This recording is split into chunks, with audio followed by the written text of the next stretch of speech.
የሰውዬ ስንት ዓመት እዛ ቆይቷል ብያቸዋል? 38 እንደው የሰውዬ መዳን እንደሚፈልግ ለማወቅ እግዚአብሔር መሆን ይጠይቃል? አምላክ ነብይ መሆን ይጠይቃል? እግዚአብሔር መሆን ሳይሆን ገብረ እግዚአብሔር መሆን በቂ ነው። ሰውዬ ለማወቅ ተሰቃይቷል። ሰውነቱ ያስታውቃል። ተጣቆ በሞትና በሕይወት መካከል አትሙች ያላት ነፍስ ናት። ያን ያህል ዘመን የሆነው ነገር ግን ክርስቶስ መዳን ትፈልጋለህ ወይ ብሎ ጠየቀው። ምዕመናን ሁልጊዜ እንናገራለን። በዓለም ላይ ትክክለኛ ዲሞክራሲ የሚባለው ክርስትና፣ ትክክለኛም ዲሞክራት እግዚአብሔር ነው አለ አንድ ጸሐፊ ሲጽፍ። አሁን ልብ አድርጉ። ክርስቶስ ምን ብሎ ጠየቀው? ይሄ ሰውዬ አቤት መዳን እንደሚፈልግ ለማወቅ ብዙ ምርምር ያስፈልገዋል? ብዙ ፍልስፍና ያስፈልገዋል? አያስፈልገውም። ነገር ግን ወደህ ፈቅደህ ነው የምትድነው ነው። ክርስትና የፈቃድ ሃይማኖት ነው። የነጻነት ሃይማኖት ነው። ዘፈተወ ይስተይ፣ የወደደ ምን ያድርግ? ይጠጣ ነው። ምን አይነት ሰው ነው የሚጠጣው? የወደደ።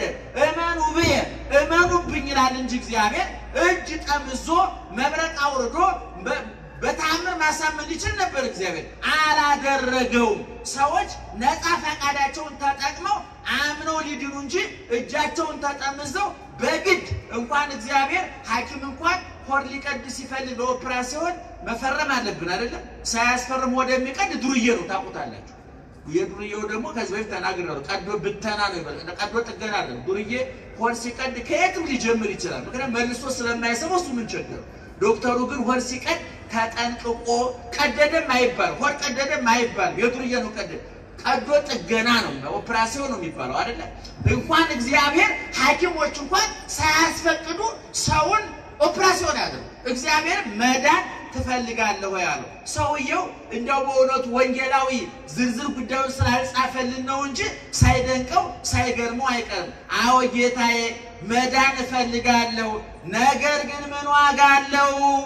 እኔ ትንሽ ስንቀሳቀስ እገባለሁ ብዬ እንዳቅሜ ስንፈራገጥ አቅም ያለው ባይድ ቀድመኒ፣ ጉልበተኛው አቅም ያለው ዘመድ አለው፣ የሚጋፋ ዘመድ ወጠምሻ ዘመድ አለው፣ ይቀድመኛል። ምን ዋጋ አለው? መዳን እፈልግ ነበር ግን አይሳካም፣ አይሆንም። አሁን ባለው ሁኔታ የሚሳካ አይመስለኝም አለው። ጌታ ሌላ ምንም አላለውም። ሳምንት ጠብቅና ወረፋ ይዝልሃለሁ እጋፋልሃለሁ አላለው። ሊቃውንት ምን ይላሉ? ለክርስቶስ ይሄ ሰውዬ ሰው የለኝም የሚታገል ሰው የለም ያለው አንደኛ ይሄ ሰውዬ በበሽታ ስንት ዓመት ቆይቷል? 38 ዓመት ቆይቷል።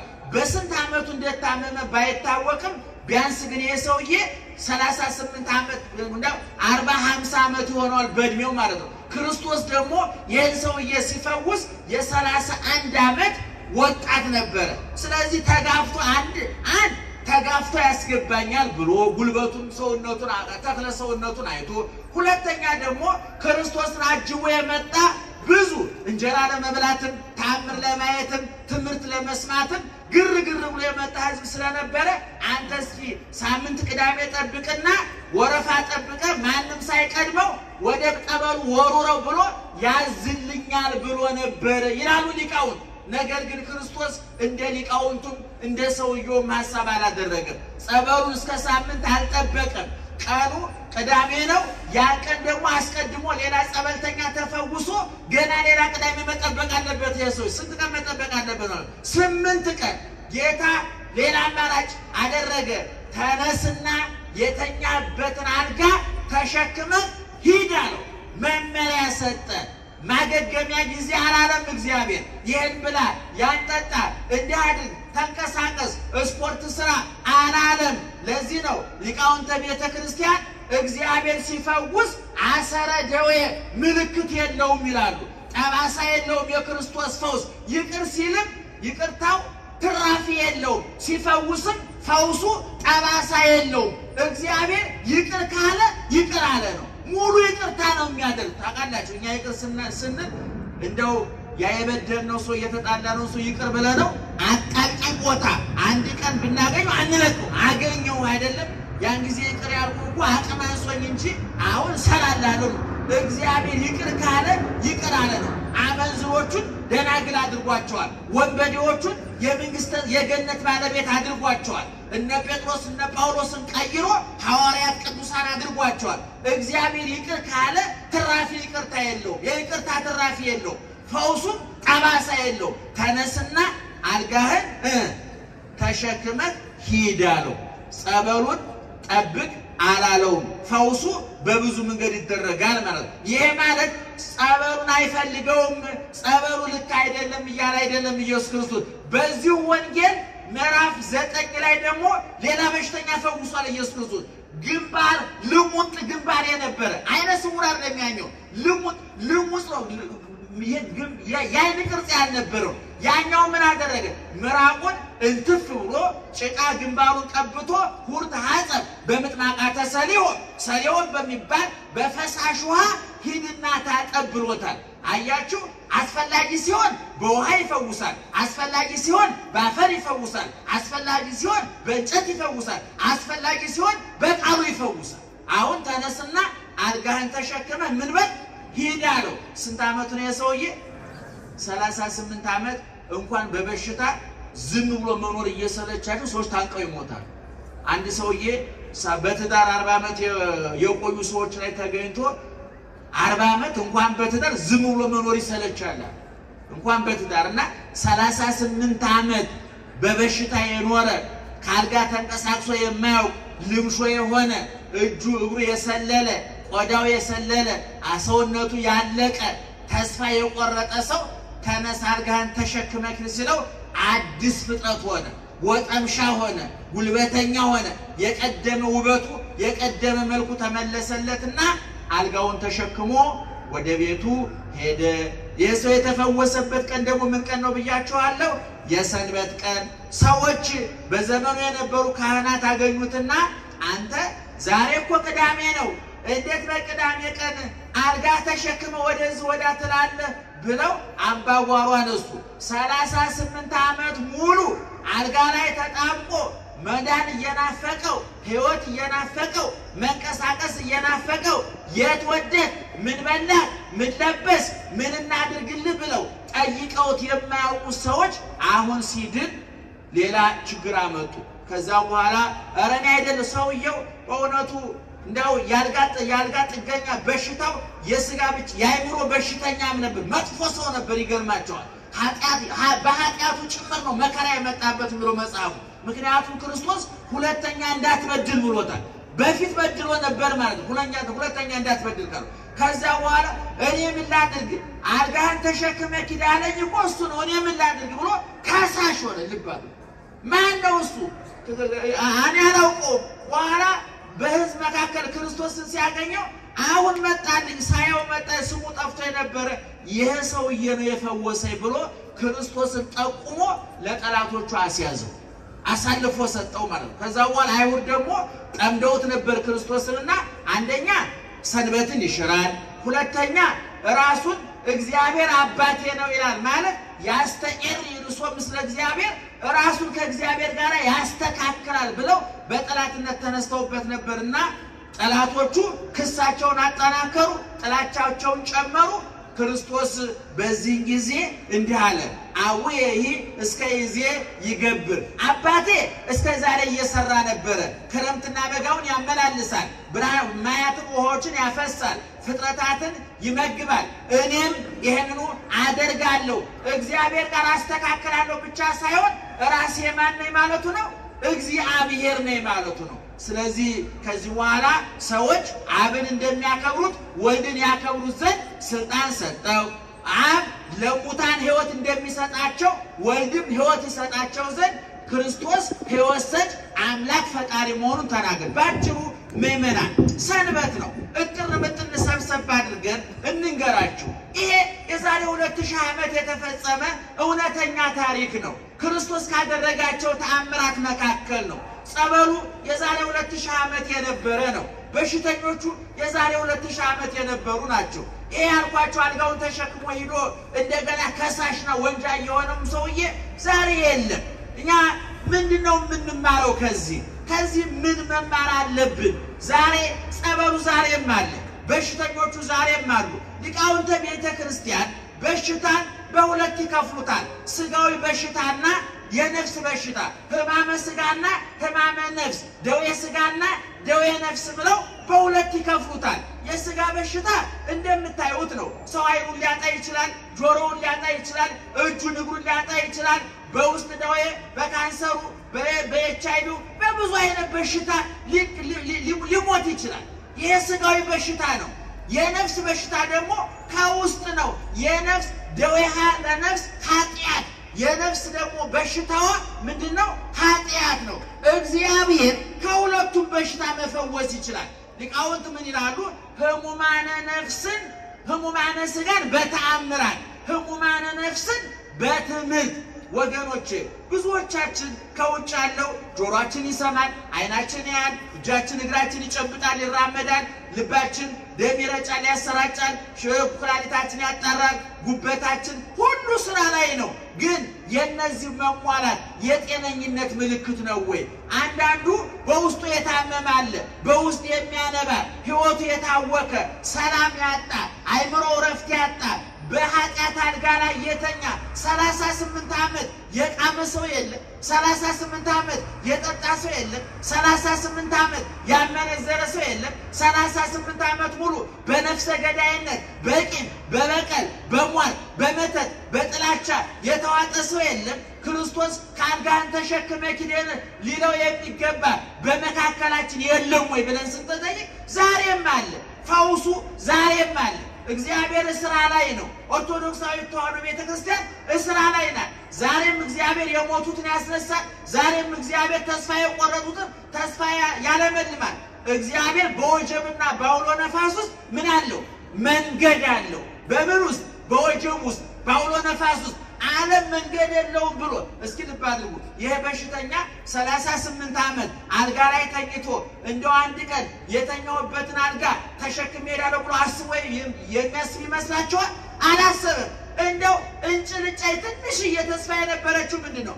አንድ ቀን በሳምንት አንድ ቀን ከሚፈወሰው መካከል ልሆን ይችላለሁ ብሎ ነው እዛ ጸበሉን አይን እያየ እንደው በእውነቱ እንደው መራብ አንድ ነገር ነው። ዳቦ ያዩ መራብ ግን ከባድ ነው ወገኖቻችን።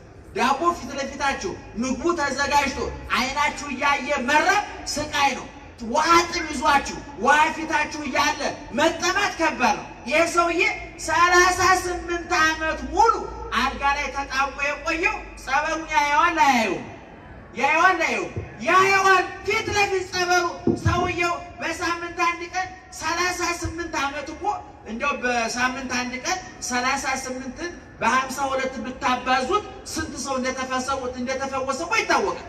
እነዚህ ሁሉ ሰዎች እየተፈወሱ እያመሰገኑ አይነ ስውሩ አይኑ በርቶ አንካሳው እግሩ ተጠግኖ ሲሄድ አይቷል። ይሄ ሰው ያን ሁሉ እያየ ከነገ ዛሬ አንድ ነገር ይሆናል እያለ እየጠበቀ የነበረ ባልታሰበ ቦታ እግዚአብሔር ተገኘ። ሰዎች በተጸየፉት ቦታ፣ ሰዎች በናቁት ቦታ ዘወር ብለው አፍንጫቸውን አፍነው ፊታቸውን ጋርደው በሚሄዱበት ቦታ የሰማይና የምድር ንጉሥ፣ የጌቶቹ ጌታ፣ የነገስታቱ ንጉሥ፣ ሰማይ ዙፋኑ፣ ምድሩ የእግሩ መረገጫ የሆነችለት የፈውስ ባለቤት ሳይሆን ራሱ ፈውስ የሆነው ክርስቶስ ተገኘና አልጋን ተሸከመ ይላል። ምእመናን ብዙዎቻችን ተስፋ የቆረጥንባቸው ጉዳዮች አሉ። የኔ ጉዳይ አይፈታም አልቋል። ምናልባት በበሽታ ሊሆን ይችላል፣ በስራ ጉዳይ ሊሆን ይችላል፣ በትዳር ጉዳይ ሊሆን ይችላል። በብዙ ጉዳዮች አይፈታም ብለን የሀገራችን ጉዳይ፣ የሰፈራችን ጉዳይ፣ የክልላችን ጉዳይ፣ የአፍሪካችን ጉዳይ፣ የዓለማችን ጉዳይ ከዕለት ዕለት በእውነት ትናንት እየናፈቀን ዛሬ እያሳቀቀን ነገ እያስጨነቀን ያለ ሰዎች ነን። እግዚአብሔር ግን መለወጥ ይችላል፣ መቀየር ይችላል። ኢትዮጵያ ከክፋት፣ ከተንኮል፣ ከመከፋፈል፣ ከመለያየት፣ ካለመስማማት፣ ከደም መፍሰስ፣ ከመፈናቀል፣ ከመሰደድ፣ ከመራብ፣ ከመጠማት አልጋ ተነሽላት ይችላል አይችልም? እግዚአብሔር ሊለውጣት ይችላል አይችልም? እግዚአብሔር ይችላል። ነገር ግን እግዚአብሔር ስራ እንዲሰራ ምን ያስፈልገዋል? መዳን ትፈልጋላችሁ ወይ ስንባል ምን ማለት አለብን? አቤት አዎ።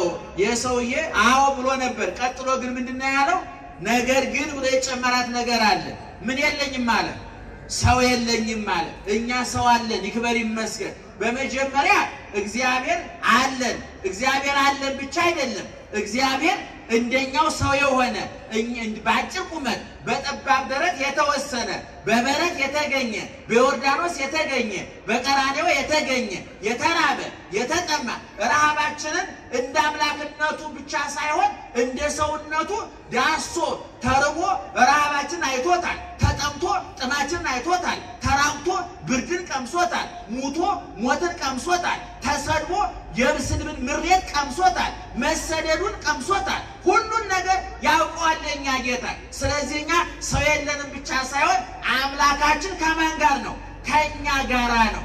ከዛ በታች እመቤታችን አለች። መልአኩ ጸበሉን የባረከው መልአክ ዛሬ ሚካኤል፣ ገብርኤል፣ ሩፋኤል፣ ራጉኤል፣ ሳቁኤል፣ ፋኑኤል፣ ሱሪያል ሰባቱ ሊቃነ መላእክት ረቂቃን ኃያላን የማይዳሰሱ የማይጨበጡ የማይራቡ የማይጠሙ በቦታ በጊዜ በሁኔታ እንዳይወሰኑ አድርጎ እግዚአብሔር የትም የሚልካቸው እስር ቤት ብንገባ እስር ቤቱን ከፍተው ወደ መቃብር ብንወርድ መቃብሩን ከፍተው የሚገኙ አንበሳ የሚያሰግዱ እሳት የሚያበርዱ መና የሚያወርዱ ቅዱሳን መላእክት ከማን ጋር ናቸው? ከኛ ጋራ ናቸው። እኛ ሰው የለንም ማለት ምእመናን ሰው አለ፣ ቤተ ክርስቲያን አለች፣ ስጋ ወደሙ አለ፣ ንስሐ አለ፣ ካህናቱ አሉ፣ ፈውስ ዛሬም አለ። ትልቁ ጥያቄ አዎ መዳን እፈልጋለሁ ማለት ነው። መዳን እፈልጋለሁ ማለት ምንድነው? ንስሐ መግባት ነው።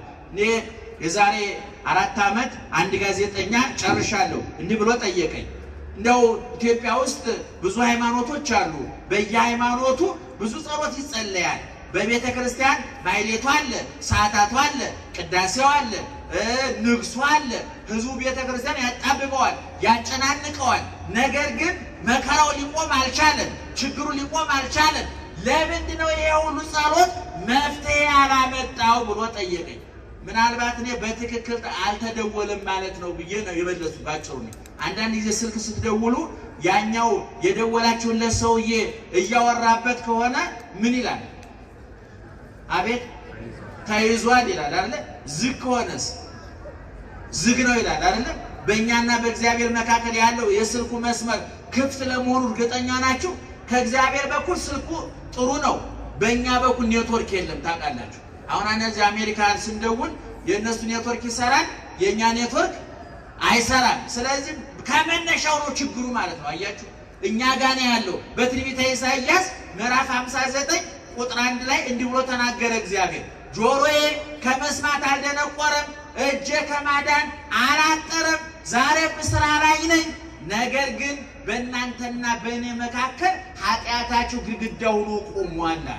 ምናልባት ቅዳሴ በቴሌቪዥን መጥቷል፣ በፌስቡክ መጥቷል። ምህላው አንዳንድ ጊዜ ወደ ቴሌቪዥን እየተላለፈ ወደ ላይ መውጣት ተስኖት ቢሆንስ ቅዳሴያችን ፌስቡክ ላይ እግዚኦታው መሐረን እንሰማዋለን። ዛሬ ብዙ ነገሮች እንዳውም ይገርማቸው በዚህ 7 እና 8 ዓመት ከወጣው የዘፈን አልበም ይልቅ በብዙ እጥፍ የወጣው መዝሙር ይበልጣል። እየዘፈን ያልገጠመን መከራ እየዘመር ለምን ገጠመን? ቁጭ ብሎ መነጋገር ያስፈልጋል። መዝሙሩ በዝቷል። ዛሬ ጠረጴዛችሁ ላይ የዘፈን ሲዲ አላችሁ ሁላችሁ የመዝሙር ሲዲ ነው ያላችሁ አይደል? ግን ጠረጴዛችሁ ላይ የዘፈን ሲዲ በነበረበት ጊዜ ያልነበራችሁ ጭንቀት በመዝሙር ተጠለቅልቃችሁ ከተጨነቃችሁ የሆነ ቦታ ችግር አለ ማለት። አንድ ሰው እየበላ ከራበው ከውስጡ ነው ምግቡን የሚቀበል ሰይጣን ተመድቦበታል ማለት።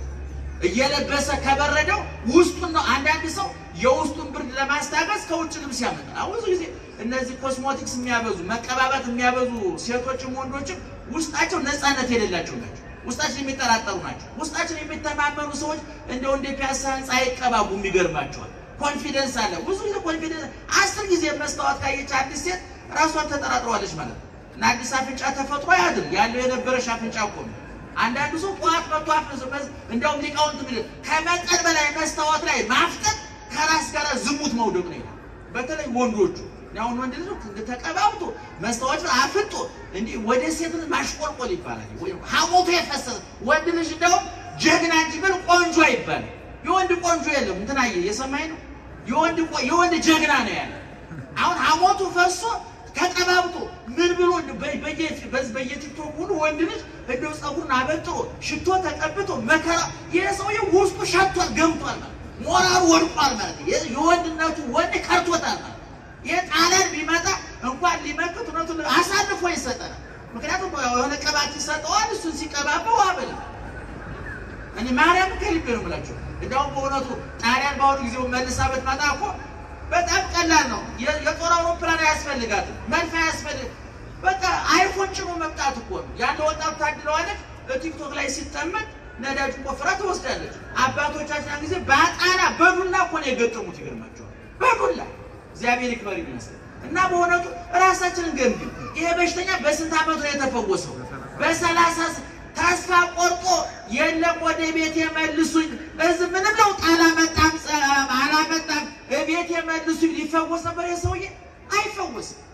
በየጠቋይ ቤት የሚንከራተቱ አሉ። ይሄን ትተው እኔ አስቀደስ ገዳማ ዞር መጸወት እመቤቴን ዘከር ጻድቁን ዘከር መላኩን ዘከር እግዚአብሔርንም እንደው ተማጸንኩት ትቶኛል እሱ እዳ እስኪ ደግሞ ልሞክረው ብለው እግዚአብሔርን ትተው ጠቋይ ቤት ይሄዱ ያሉ አይደል እንዴ?